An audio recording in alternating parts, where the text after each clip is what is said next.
उसी समय अर्जुन खड़े हो गए और कहने लगे, द्रौपदी मत रो। जिस बदक ने तुम्हारे सोते हुए पुत्रों को मारा है, मैं प्रतिज्ञा करता हूं कि अगर मैं उस बदक को पकड़ करके न ला पाया तो संसार में मुंह नहीं दिखाऊंगा। उसी समय गांडीव को उठा लिया और अर्जुन जैसे ही रथ में बैठने के लिए चले हैं, उसी समय श्याम सुंदर भी साथ हो लिए। कुछ दूरी पर जैसे ही देखा कि अश्वत्थामा भागता हुआ जा रहा था, अश्वत्थामा ने समझा कि मुझे पकड़ने के लिए आए हैं। उसी समय उसने बाण छोड़ दिया। श्याम सुंदर कहने लगे अर्जुन, तुम्हारे पुत्रों को मारने वाला यही है। उसी समय इन्होंने भी बाणों की वर्षा की और जाकर के उस अश्वत्थामा को पकड़ लिया है। म्यान से तलवार निकाल करके जैसे ही मारने के लिए हुए हैं, उसी समय अर्जुन बैठ गए खोपड़े को पकड़ करके। श्याम सुंदर पास में आ गए और कहने लगे, हे अर्जुन, मैं कहता हूं कि ऐसे दुष्ट को मत छोड़ो, ऐसे दुष्ट को मार दो जिसने तुम्हारे सोते हुए पुत्रों का कि वध किया है। लेकिन अर्जुन कुछ कह नहीं रहे हैं। श्याम सुंदर पास में आए और कहने लगे, हे अर्जुन, मैं बार बार तुमसे कहता हूं। उसी समय आज अर्जुन कहने लगे, श्याम, मैंने अगर इसे मार दिया तो तुम्हारी गीता झूठी पड़ जाएगी कि गीता में तुमने कहा है कि एक ब्राह्मण को मारना जो 1000 गौओं का पाप है। श्याम सुंदर कहने लगे, अर्जुन, तूने मेरी गीता को बरकरार रखा। मैं वरदान देता हूं कि जब तक ये संसार रहेगा तब तक गीता रहेगी, और जब तक गीता रहेगी तब तक अर्जुन तेरा नाम रहेगा। उसी समय अश्वत्थामा को बांध लिया और बांध करके कुरुक्षेत्र के मैदान में लेकर के आए हैं, जहां पर द्रौपदी बिलख रही थी। भीम ने जैसे ही देखा, आंखों में लू के कतरे आ गए और कहने लगे, मैं अर्जुन नहीं हूं, मैं कृष्ण नहीं हूं। मेरे पुत्रों को मारने वाली हत्यारे, मैं तुझे जिंदा नहीं छोड़ूंगा। और म्यान से तलवार खींच करके भीमसेन कहने लगे, ओ नीच कमान तान फिर से देखूं तेरा ताना वाना।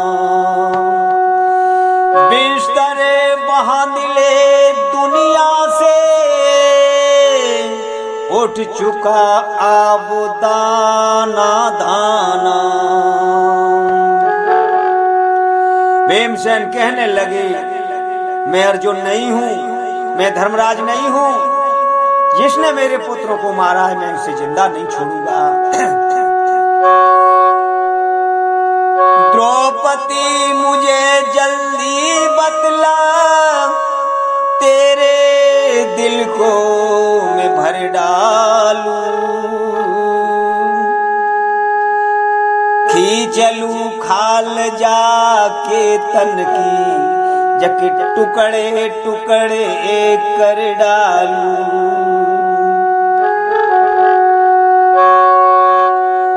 भीमसेन कहने लगे, मैं इसे जिंदा नहीं छोड़ूंगा। इसने सोते हुए मेरे पुत्रों को मारा है। भीमसेन कहने लगे, हे द्रोणाचार्य का पुत्र अश्वत्थामा, तेरी अंतिम इच्छा क्या है? तो आज उसी समय द्रोणाचार्य का पुत्र अश्वत्थामा कहने लगा, अपनी चलती में मैंने तो कोई कसर नहीं राखी है। मारो तो न्याय समझता हूँ, छोड़ो तो दया तुम्हारी है। जैसे आज कहा, मारो तो न्याय है और छोड़ दो तो तुम्हारी दया है। द्रौपदी का हृदय गदगद हो आया और श्याम सुंदर के सामने झोली फैला करके उसी समय आ गई और कहने लगी,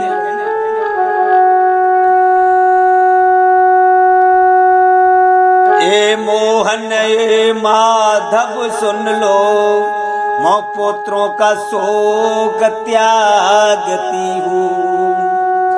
इस बेबस ब्राह्मण के प्राणों की देखो भीख मांगती हूँ।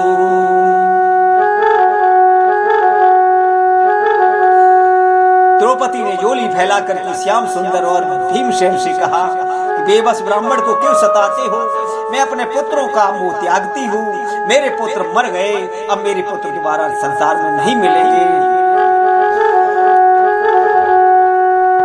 श्याम सुंदर पास में आए और कहने लगे, करनी धरनी अब टिकी हुई, ऐसी सुशील महिलाओं से बलिवानों की यदि इज्जत है, ऐसी सुशील महिलाओं से। उसी समय आज श्याम सुंदर ने अश्वत्थामा को छुड़वा दिया और उसके सिर में मड़ थी, उस मड़ को निकाल लिया और